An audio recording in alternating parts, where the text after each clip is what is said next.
سمدا قربان خپل خامه هم خینه ده هم دغه د زړه د تلوس کوم او ویش کومه نو ته به وایې دغه مې حل ده کنه که چیرته پاکستان دلته مړه شوه نو دغسې ظالم حکومت خدای دې داسې ظالم باندې واړوي الله پاکي چې موږ یې در بدره کړلو او وروره بس داسې دغه را باندې چاپې واچولې و مسلمانانو زنانه پراته کوروالا پراته د شپې را باندې چاپې واچولې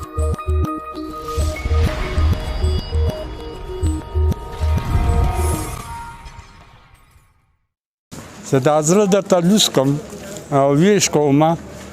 نو ته به وایې دغه مې حل ده که نه که چیرته پاکستان ماته دغه کړی وای ولې به زه در بدره کېدم نیم کور مې په کشمیر کې پاتې سو نیم مې په پېښور کې پاتې سو زنانه دلته مړه شوه نو دغسې ظالم حکومت خدای دې داسې ظالم باندې واړوي الله پاک دې در بدره کړي چې موږ یې در بدره کړلو او وروره بس داسې دغه قربان له خپلې خاورې سمه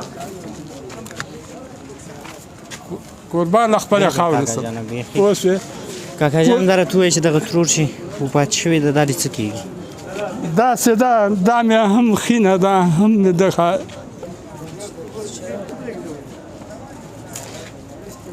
نو دا درته وایم چې دا دونه وخت کې هسپتال کې و هسپتال نه بس دغلته ساه الله پاک ته ورکړل په لار کې مې ډاکټر ورته پیدا کړ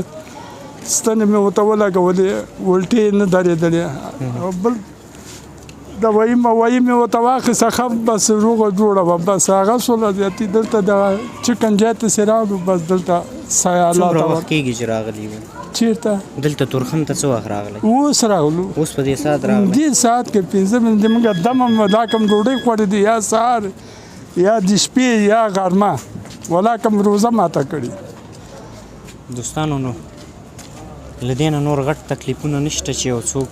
د کورنۍ یو خوږ غړی دی په لاره درته ساه ورکړي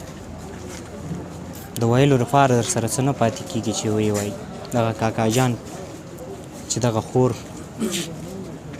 څښتن تعالی ته خپله ساه ورکړله او په تورخم په دغه خونړي حالات کې وفات شوله دلته نو بیا څوک څه ووایي کاکا جان چې ډېر ځورېدلی دی او د هغه هېواد نه یې بیخي زړه ډک په دغه سپینه ږیره د هغه هېواد لپاره خیرې کوي ځکه چې دغه هېواد د هېچا سره ښه ونه کړله یوازې تنها یې افغانان وځورولو ویې کړول همداسې ده داسې ده د شپې را باندې چاپې واچولې و مسلمانانو زنانه پراته کوروالا پراته د شپې را باندې چاپې واچولې زه ورته څه وایم دا تاڼه کې بندي وم هغه د خدای دپاره یو سړی به وایي چې دروغ ده دروغ د ایمان ضلل ده دا وګوره چې دا د کشمیر پارچه ده چې زه له تاڼې نه ووتم پاسپورټ نه دی کاکا پاسپورټ ده خو وخت پرې تېر شوی ده وخت تېر شوی دا وګوره دا د کشمیر ده دا یې څه شي لپاره درکړي داسې له هغه نه باډر پاس یې کړلم د کشمیر نه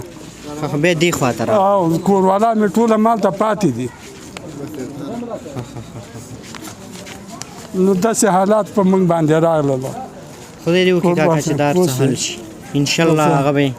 جزا وګوري خدای دغه ظلمونه چې چا هم الله پاک به خپله جزا ورکوي خو ډېرې واړه و غټه ډېر په تکلیف او په زړه او په څوک مړه سو څوک وروره مریضان دي څوک وروره په بد حال پراته دي په خاورو کې په ایرو کې دغه د موږ د مهاجرو حال راغی دغه ورځ راغله قربان د خپل وطن اسم دا مشکلات به ټول په خپل وطن کې انشاءالله الله دې خدای نورم بری ورکړي د خپل د موږ د افغانستان هغه ته پوه شوې خدای دې کامیاب کړي انشاءالله چې کامیاب به سي او کامیاب دي بالکل انشاءالله کامیاب اسلامي امارات ځواکونه هم ستاسې په خدمت کې دي خدای دې ژوندي لري خدای دې کامیاب لري دغه په سپینه ږیره باندې زویمه چې د اماراتو پسې به زه دا ټوپک غاړه کې واچوم او شاته به ورپسې روان یم پوه شوې او دې نه مې مرګ ښه ده شهادت مرګ خو مې وي په وطن باندې در څه به تیر شي کاکا دا تیریږي نو دا درته وایم چې ظلم خدای دې نهایي ډېر دی کاکا د ویلو لپاره هېڅ نه لرو خدای دې د زړه صبر درکړي خدای دې زړه ژوندی صبر لره خوشحاله اوسئ کامیاب اوسئ